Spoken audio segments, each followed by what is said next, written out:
Information fueled, opinion driven. This is Nashville's Morning News with Dan Mandis. And so, my fellow Americans, we talk news.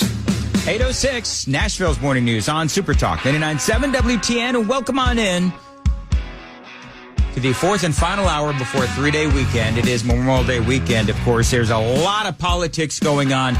Let's, of course, not forget that it is Memorial Day weekend. David Corlew is here, president and co-founder of an organization that is near and dear to my heart, the Charlie Daniels Journey Home Project. And, you know, when we started talking, David, about how you folks have been here for 10 years, I didn't realize that it had been that long. Will you tell me, because you and Charlie Daniels, of course, everybody knows who Charlie Daniels is. And so when you two started thinking about this idea of the Charlie Daniels Journey Home Project to help our veterans as they readjust to life back home, what was that moment like? Well, it's something that we eased into in the sense that, you know, we had entertained troops all through the late 70s, early 80s during the Cold War. And then obviously when the trade towers came down, we started raising money for other organizations. You know, Charlie was such a great patriot and a lover of this country. And after a while, you know, there were so many at first, and there was, it was new, is how do we help the veterans that are coming back from Iraq? And we raised money for a lot of organizations, different organizations. And one day we were just talking, and because of some of the bumps in the road, some of the organizations had hit, we thought, you know, if we're gonna raise money in Charlie's name, you know, he was such an honorable guy. We decided that if we're going to raise the money, we're going to raise it ourselves, and we're going to be good stewards of that money and give it away, make sure it gets to the right place, make sure we pursue the needs that we think are important. And that's why we designed the Journey Home Project. We're a flow through. We identify, that's what I do. I basically day in and day out is identify organizations that we feel like are doing the best they can to help our guys, men and women. Do you feel like with the state of politics today, the state of the world today, everybody's talking about illegal immigration and what's coming across our southern border and, of course, politics and all this other stuff. Do you feel like the awareness for the challenges that our veterans have coming home, is that awareness what it once was? No, I don't think so. And there was even a term that came up kind of midway through the 20-year war, I call it, is that, you know, the United States was at war and America went to the mall. It's supporting veterans is something that has to be in your face. And in the old days of through Cronkite and even through this war, the war on terror, you know, it was always front news for all the networks and obviously prior to cable. And then and now, you know, there's so much else going on, and we're so wrapped up in divided in politics. That's just the main subject. I was thinking about it coming in this morning that, and listening, there's so much going on and there's so much conflict that if it's not in front of America, we don't think about it. And there's men and women that are out there this morning. There's somewhere there's a fight going on. There's somewhere there's a service woman or man that's serving, that's away from their family. And as we say, whether you're a SEAL or a Ranger, Green Beret, or you're an administration person in Washington, D.C., when you leave home for 3 years, 8 years, your life changes. And when you come home, it's different. And we want to be there to help. When you say life is different, talk about those challenges that they face when they come home. I know you and I have spoken about this many times, but it's been a minute, and I got a lot of new listeners. So talk a little bit about the challenges that they face when they come home. Well, on the easy, not the easy side, but probably the less difficult side, we have people that come home, the wife or maybe the husband has been dealing with they've been dealing with life on life's terms. And wash machine's broke. got to fix it yourself. Kids are in school. One kid's not doing good, got to do homework. Those are the minimal things. Then on the other end of that, we've been dealing for quite a few years with what's called the operator syndrome. And these are the high-end guys, the tier 1 guys that have had mission after mission after mission for 20 years. They've had 8-10 deployments with maybe 50, 75 missions, maybe even more. And there's that constant TBI, that traumatic brain impact from explosions, from breaching, as well as the what we call an adrenaline rush. And it's like riding a roller coaster. You get on a roller coaster, you get so scared, that fear, that adrenaline pumps in you. And then when it's over, you go, I'm not going to do that again. You wait a few days and go, that felt good, I'm going to do that again. That happens in veterans. When they're fighting day in and day out, they get that adrenaline pump. And if you do that for 10 years and then come home, there's nothing that will give you that excitement that you had. Yeah, I mean, you're going from, Afghanistan, you're going into caves and all that kind of stuff, or, Iraq, and you're right. It would be an adrenaline rush that I would think would be very difficult for them to match here. But it's also got to be very sort of conflicted in their mind, because on the one hand, they're happy to be home. They're happy to be with the family. They're happy to be with their friends. They're happy to be back in America. But in their mind, they're thinking, why do I want to go back there and face, harm or death yet again when I've got everything that I need right here? So there must be maybe a psychological conflict there as well. Well, when you come home to your, what we would call your family of birth, you come home and that's your family, but you remember you're leaving another 11 guys back there that's your team that have fought beside you. You've watched some of them die. Yeah. You've lost friends, and so you are part of something bigger than yourself. And then now you're just a regular guy on the streets, and then I really don't know the feeling as deep as a lot of veterans, but the withdrawal of Afghanistan was devastating to the United States military, the veterans, the men and women. There was so much pain that this administration brought on to our veterans. The suicide rate went through the roof after that happened, because these guys have been over there fighting for all these years, and our administration said that it was for nothing. David Corlew is joining us, president and co-founder of the Charlie Daniels Journey Home Project. Of course, Memorial Day is all about our veterans. And David, you were talking about the pullout of Afghanistan and how the suicide rate has now gone up because the pullout of Afghanistan, there's a lot of folks that came back home and they realized they spent years in Afghanistan and it was just all for naught.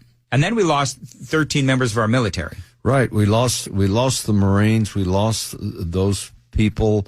And then the pull out all the equipment and, just what limited access I have to intel and data that's coming back. I mean, all of those weapons that we left in Afghanistan are showing up in Africa and Mogadishu, all over. They're everywhere. And it's just, I can't personally imagine what's going through the guys that lost their teammates. And those are the kinds of things that the Charlie Daniels Journey Home Project and your partners help our veterans deal with when they come back home. I don't want to get maudlin. I know the suicide rate used to be, was it 23, 24 Well, it was 22 was the cliche number. Yeah. We're really looking at 40 to 50 servicemen and women and first responders. It's happening now with first responders. Is that a day? Yeah, that's a day. And when you think about what's happening on our streets now, our police officers are going out and they're fighting. They're fighting bad guys. They're fighting. I mean, it's urban warfare in our own country now, and they lock them up and these guys beat them back out on the streets before our police officers can process the paperwork. The bad guys back out again. It's disheartening to say the least. And with what America considers that we're not at war now, it's so hard for us to, it's so hard to make America realize that there's men and women that are suffering every day, and that's what we're trying to do. We're trying to, mental wellness has taken a real, first place in the line, so to speak. Yeah. The needs of veterans are changing. Most veterans that stop their education to go fight, they're in schools. People that want to go to schools, a lot of that is our focus on veterans is changing now, and mental wellness is so much in the front now. And generational. We have kids now that either lost parents, divorced, Yep. or there's even children that saw a parent take their own life. And so that's stuff that doesn't get fixed overnight. It's generational. We're going to be working on this stuff for years after years. You've been doing this for 10 years. And does it ever hit you just how much good you've done? I could never take credit for that. Obviously, I'm a God guy. I'm a Jesus guy. So, it all flows. I'm just a vessel. I had a job for 47 years. I was part of something bigger than myself with the Charlie Daniels Band. And I woke up one morning and I was just a regular guy on July the 6th, 4 years ago. And little did I know that he left me a great gift, and that was the Journey Home Project. And so I get up every morning, jacked, ready to go. I want to help veterans. I have hard days too. We all have hard days. And so we all try to, there's days when I don't think we're accomplishing anything, especially when I watch the news. And then, I just went to Fort Campbell this week. We had Gabriel Field, the 5th Special Forces Group, honored their fallen on their field. They have a field up there that they plant a tree for every Green Beret that has been passed. And so we got to visit with families, and you get that feedback from them and anything that we can do for them. And that's what we want you to donate to Journey Home Project. But if not, call a friend, call a veteran, especially. And this weekend's a hard week. This is not a celebration for combat warriors, and everybody's barbecuing, and that's fine. I hope that everybody enjoys the weekend. But man, there's families at home that have empty chairs and. Well, because Memorial Day is the weekend where we recognize and remember the fallen. And so for veterans who have come home, as you and I have discussed, that's part of their experience on Memorial Day. And that's part of what the Charlie Daniels Journey Home Project helps them deal with. And so when you're looking there's so many different things that you folks do. The one website where people can go, if you want to help, Charlie Daniels Journey Home Project, help our veterans acclimate to life back home. And that is in so many different ways. I mean, you've got the music program, you've got all kinds of therapeutic programs, but there's one place to donate. That is, of course, the Charlie Daniels Journey Home Project.org. Is it easy to find online? It's so easy to find, and the biggest thing on the site is the button. Push the button, and you have the opportunity to send an email.